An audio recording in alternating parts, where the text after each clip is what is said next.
ইংল্যান্ডের মধ্যে চলমান একদিনের সিরিজে প্রথম ম্যাচে দুর্দান্ত পারফরম্যান্সের পরেও দ্বিতীয় ওয়ানডেতেই ভারতীয় একাদশে পরিবর্তন আসতে চলেছে।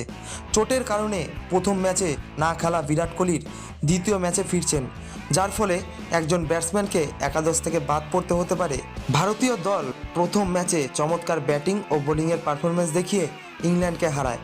কোহলির অনুপস্থিতিতে শ্রেয়াস আইয়ারের একাদশে সুযোগ পান এবং দুর্দান্ত ইনিংস খেলে দলের জয়ের গুরুত্বপূর্ণ ভূমিকা রাখেন, ফলে তাকে দ্বিতীয় ম্যাচে থেকে বাদ দেওয়া কঠিন হয়ে পড়েছে।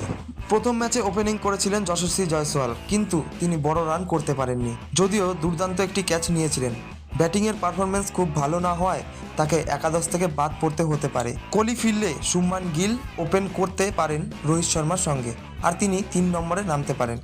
সম্ভাব্য ভারতীয় একাদশ দ্বিতীয় ওয়ানডে সিরিজে কী হতে চলেছে চলুন এক নজরে দেখে নেওয়া যাক।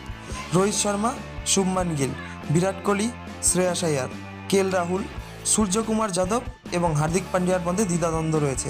যে কোনো দুজনের মধ্যে একজনকে খেলানো হতে পারে। রবীন্দ্র জাদেজা, কুলদীপ যাদব, মোহাম্মদ শামি, জাসপ্রীত বুমরা, মোহাম্মদ সিরাজ। দ্বিতীয় ম্যাচটি 9 ফেব্রুয়ারি কটকে অনুষ্ঠিত হবে, যেখানে ভারত 1-0 লিডে নিয়ে খেলতে নামবে।